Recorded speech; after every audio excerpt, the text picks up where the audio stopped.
Sir నమస్కారం sir. నమస్తే అండి. సార్ బాలయ్య గారి బర్త్‌డే సందర్భంగా 'ఎన్‌బీకే 111' నుంచి నిన్న గ్లింప్స్ రిలీజ్ చేయడం జరిగింది. మరి గ్లింప్స్ మీకు ఎలా అనిపించింది? ఆయన లుక్స్ ఎలా అనిపించాయి? ఆ బ్యాక్‌గ్రౌండ్ మ్యూజిక్ ఎలా అనిపించింది? అంటే తమన్ నందమూరి తమన్‌గా మారిపోయానని చెప్పాడు కాబట్టి ఆయన లెవెల్‌లో తను ఏం చేయగలడో అది చేశాడు. హ్మ్. అది వర్కౌట్ అయింది. ఆయన పూర్తి స్థాయిలో మనసు పెట్టి మ్యూజిక్ చేస్తున్నాడు బాలకృష్ణ గారి సినిమాలకి. పర్టిక్యులర్‌గా బాలకృష్ణ సినిమాలకే అని చెప్పాలి. ఇంతకు ముందు ఆయన చేసిన సినిమాలు కూడా అవే దాదాపుగా. ఆ కాంపౌండ్‌లోనే ఉంటున్నాడు ఆయన. హ్మ్. అలా బాలకృష్ణ గారు గోపీచంద్ మలినేని ఇంతకుముందు ఒక సక్సెస్ఫుల్ సినిమా ఇచ్చాడు ఆయన. అయితే అది గ్రామీణ నేపథ్యంతో నడిచేటువంటి కథ. దానికి సంబంధించి వీరసింహారెడ్డికి సంబంధించి ఆయన గెటప్కి అద్భుతమైన రెస్పాన్స్ వచ్చింది అప్పుడు. ఒక కాఫీ పొడి కలర్ ఒక షర్టు, ఒక కాటన్ షర్టు, ఒక అడ్డపంచ కట్టుకుని ఆయన కళ్ళజోడు పెట్టుకుని అలా విలేజ్ బ్యాక్ డ్రాప్లో నిలబడిన స్టైలు అదంతా విపరీతంగా జనాల్ని అట్రాక్ట్ చేస్తుంది ఆ రోజుల్లో. వాల్తేరు వీరయ్యతో పోటీ పడిన సినిమా అది. పోటీ పడి దాదాపుగా ఇది కూడా ఆ రేంజ్ సక్సెస్ కొట్టింది. కాకపోతే అక్కడ రవితేజ అడ్వాంటేజ్ ఉండటం కొంచెం ఎడ్జ్ తీసుకుంది ఆ సినిమా. కానీ ఎమోషనల్గా ఈ సినిమానే జనాలను హుక్ చేసింది వీరసింహారెడ్డి.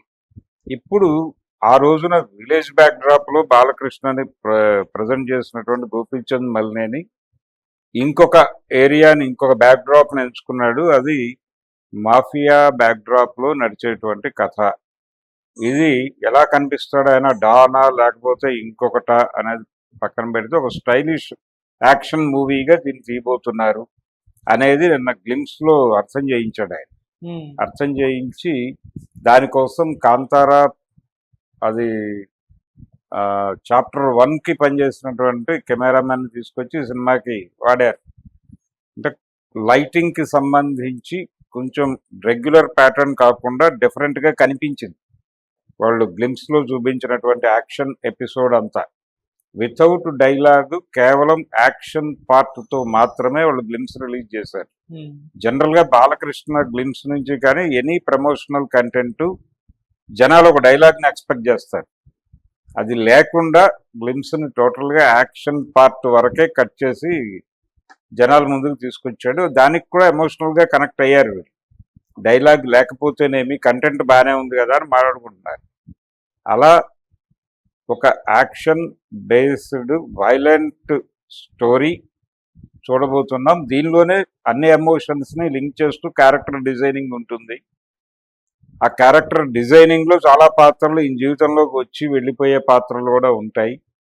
అలా ఒక బెంచ్ మార్క్ క్రియేట్ చేయడం కోసం ఏదో కసరత్తు చేస్తున్నాడు ఆయన కమర్షియల్గా. అంటే బాలకృష్ణ సినిమాకు ఉన్న అడ్వాంటేజ్ ఏంటంటే ఆ సినిమా జనం బాగుంది అంటే కనుక ఏ పెద్ద హీరో సూపర్ హిట్ సినిమా కన్నా ₹1 ఎక్కువ చేస్తుంది బాలకృష్ణ సినిమా. ఒకవేళ సినిమా బాగాలేదు అనుకుంటే ఏ చిన్న హీరో ఫ్లాప్ సినిమా కన్నా తక్కువ చేసినా ఆశ్చర్యపోనక్కర్లేదు. ఆ ఎండు ఆయనే, ఈ ఎండు ఆయనే. కాబట్టి రెండు ఎండ్ల మధ్యలో ఎక్కడో ప్లేస్ వెతుక్కునే ప్రయత్నంలో ఆయన ఉన్నాడు ప్రొడ్యూసర్ గారు. అందుకని ఆయన కాన్ఫిడెంట్ గానే ఉన్నాడు, ప్రాజెక్ట్ పట్ల అందరూ కాన్ఫిడెంట్ గానే ఉన్నారు. ఇది డెఫినెట్ గా వర్కౌట్ అయ్యే సినిమాలా కనిపిస్తోంది. బాలకృష్ణ ఫుల్ జోష్ తో ఉన్నాడు. తన బర్త్డే సందర్భంగానే బసవరామ తారకం హాస్పిటల్లో జరిగిన ఈవెంట్, ఆ సందర్భంగా ఆయన ప్రస్తావించిన అంశాలు, అంటే కొత్త యాంగిల్లో తన్ని ప్రజెంట్ చేయటము, తను కూడా విషయాలను కొత్తగా అర్థం చేసుకుంటూ వెళుతున్నాడు.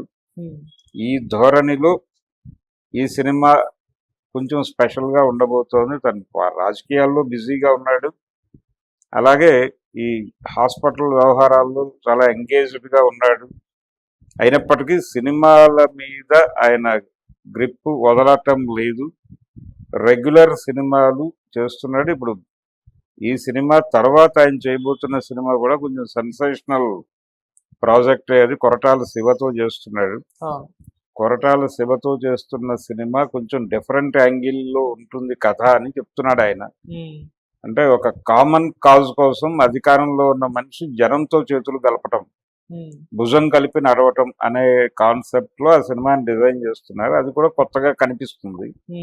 ఇలా అంటే వింటేజ్ హీరోలు అంటున్నారు కానీ వీళ్ళు ఫుల్ జోష్ తో సినిమాలు తీస్తే అంటే ఏడాదికి 2 రిలీజులు ఉండేలాగా వీళ్ళు ప్లాన్ చేసుకోగలిగితే థియేటర్కల్ కష్టాలు పోతాయి, థియేటర్లు సింగిల్ స్క్రీన్స్ బతుకుతాయి అనే అభిప్రాయం వినిపిస్తోంది. ఇలాంటివి చూసినప్పుడు, ఇలాంటి ఉత్సాహవంతమైనటువంటి సంఘటనలు చూసినప్పుడు ఆ మాట అనిపిస్తుంది. దాన్ని ఎలా పట్టించుకుని ముందుకు తీసుకెళ్తారో కానీ యాక్టివ్గా ఉన్నాడు బాలకృష్ణ గారు. సినిమాలు రెగ్యులర్ సినిమాలు చేస్తున్నాడు, చిరంజీవి గారు చేస్తున్నాడు, వెంకటేష్ వీళ్ళు కూడా చేస్తున్నారు. కానీ ఇది కొంచెం స్ట్రీమ్ లైన్ అయ్యి వింటేజ్ హీరోలు భుజానికి ఎత్తుకుంటే తప్ప ఇండస్ట్రీ సమస్యలు చాలా వరకు పరిష్కారం కాని పరిస్థితిలో ఉన్నాం ఇప్పుడు మనం. బాలకృష్ణ గారి పుట్టినరోజు సందర్భంగా ఆయన తీసుకున్న నిర్ణయాలు, కొరటాల శివ సినిమా ఇవన్నీ వర్కౌట్ అయ్యే ప్రాజెక్టులే. మొత్తానికి ఆయన అన్ని కోణాల్లో చాలా ఎంగేజ్డ్ గాను ఎనర్జెటిక్ గాను ముందుకెళ్తున్నాడు. Thank you so much. Thank you.